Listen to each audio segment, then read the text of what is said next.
ang tungkol sa paghahari ng Diyos.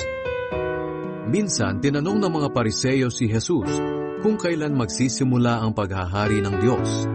Sumagot siya, "Walang makikitang palatandaan na nagsisimula na ang paghahari ng Diyos.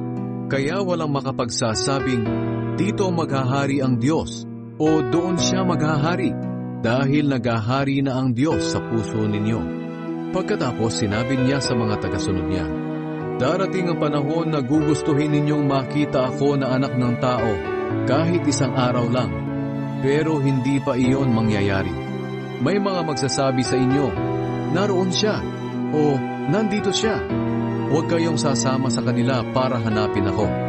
Sapagkat ako na anak ng tao ay babalik na tulad ng kidlat na nagliliwanag sa buong kalangitan.